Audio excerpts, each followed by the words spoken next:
Ek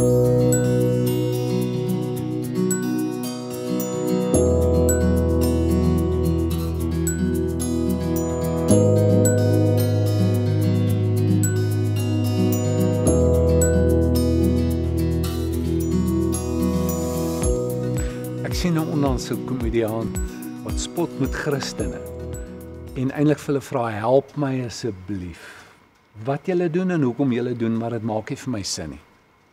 Hy sê, julle sê God wil hê ons moet hom aanbid. En God wil hê ons moet hom lief hê. Nou hy het klaar probleme met dit, want hoekom sal hy wil hê ons moet vir hom sê hy's groot en hy's goed? Twyfel hy daar? Wat se behoefte is hy? Is hy narcisties?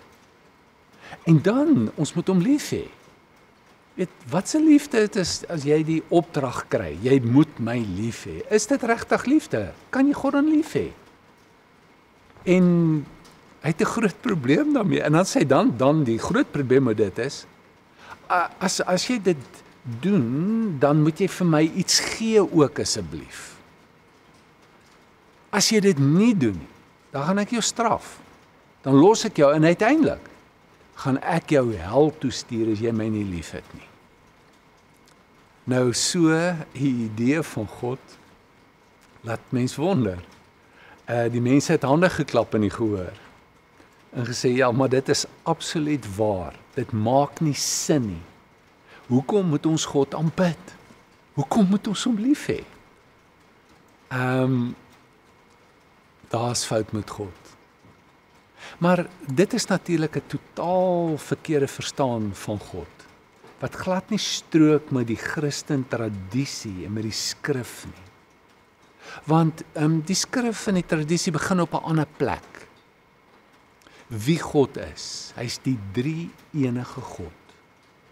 Vader, Seun en Heilige Gees. 3 maar 1 maar 3. Dis 'n misterie. So ons kan iets daarvan beleef, ons kan iets daarvan beskryf en nou al vir eeue dink briljante, groot geeste aan hierdie misterie en probeer hulle uitdrukking gee en woorde gee en metafore gee van wie God is. En hier is die groot ding, ons kan God nie bevat nie en ons kan God nie ten volle begryp nie, want hy is ver bo ons denke. En ver bo wat ons ooit kan verstaan. Maar wat ons weet van die drie eenheid is, dat daar 'n volmaakte band is tussen die Vader, die Seun en die Heilige Gees. Daar is agting, daar is waardering, en die tradisie sê hulle gee, elke persoon gee homself volledig in die ander.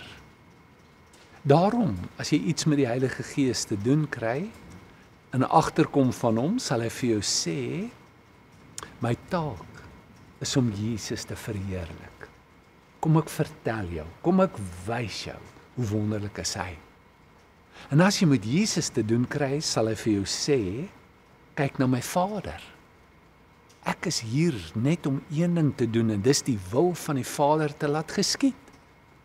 En as jy na die Vader toe gaan, dan sal hy sê, kyk na my Seun. Dit is hierdie interaksie, en dit word beskryf net as liefde. Dit is 'n opkyk, 'n gee van mekaar. Dit is 'n ag mekaar, skryf waarde toe aan mekaar. Nou word ons uitgenooi om in daardie, en dit word beskryf in die vroeë kerk as 'n dans, dis nie Vader, die Seun en die Gees, deel te neem. En dit beteken dat ons in verwondering sal deelneem in die Vader, in die Seun en die Gees.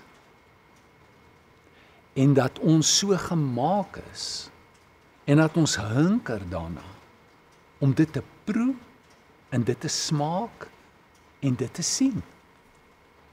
En dit het 'n groot effek op ons. As ek dit so kan verduidelik, net 'n paar goed.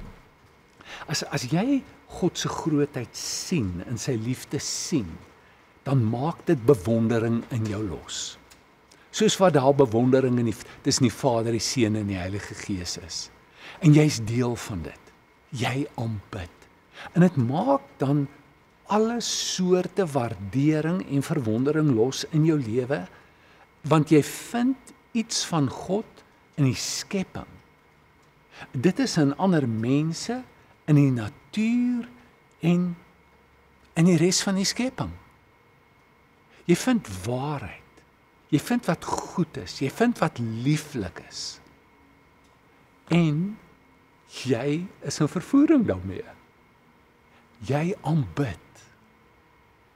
Jy vind in begin om God te vind in alle dinge. Jy's vol dankbaarheid. Weet, dit maak jou 'n baie interessante mens. Ek weet nie as jy agtergekom het nie, dat die mees verveligste mense wat daar is die mense wat nie kan aanbid nie. Want hulle kan niks goeds vind nie. Hulle kry een fout en ons daar fout met alles. Maar aangename mense is mense wat kan aanbid. Want hulle sien die goedheid. Hulle sien wat waar is, wat lieflik, wat loflik is, prysenswaardig is, en dit vul hulle met verwondering en bewondering. En bewondering het 'n groot effek op jou lewe.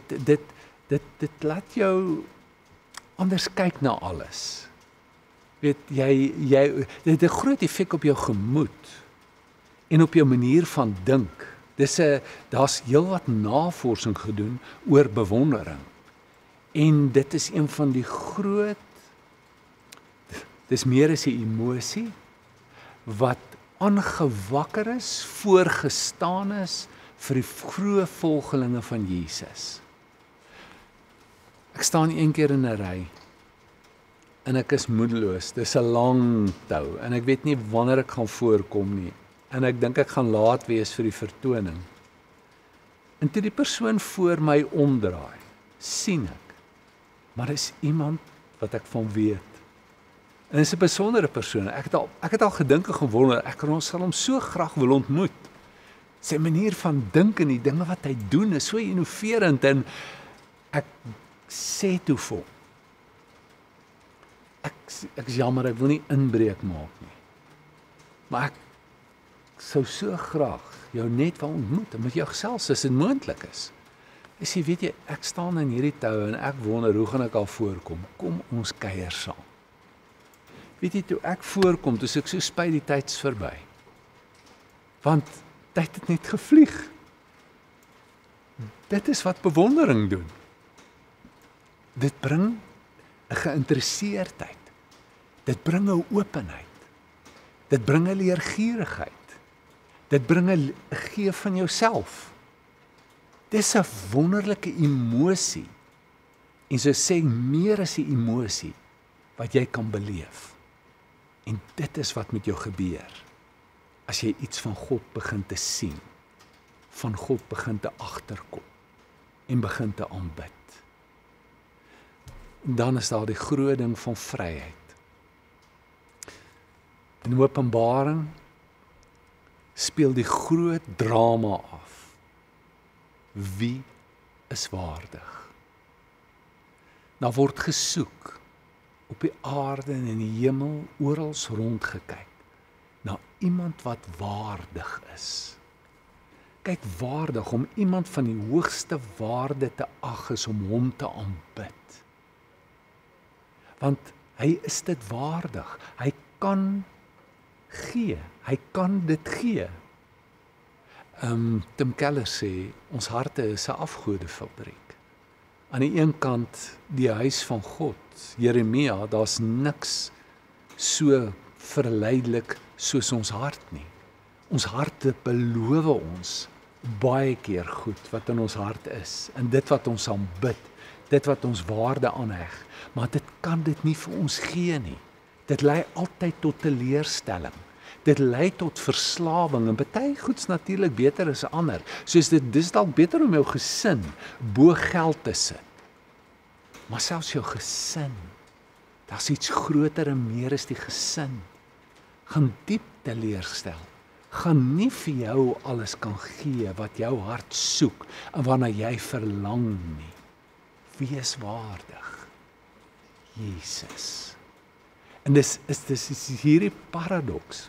As jy aan hom vasgebind is, as jy 'n bondslyf raak, 'n slaaf is van Jesus, beleef jy vryheid. Wanneer jy hom aanbid en al jou hoop in hom stel en jou lewe om hom laat draai, het jy die grootste vryheid en belewe jy geen verslawing meer nie. So dis die uitnodiging. Dit gee miskien net 'n klein gevoel van wat dit is om te aanbid en hoekom ons moet aanbid. Kom ons aanbid saam. Dankie Vader vir hierdie geleentheid om nou net na U toe te draai. U wat waardig is. Help ons om dit te sien, maak ons oë oop. Om te sien wat waar is, om te sien wat skoon is, om te sien wat regverdig is, wat lieflik is, wat loflik is. Alles in U vervat. In Jesus se naam. Amen.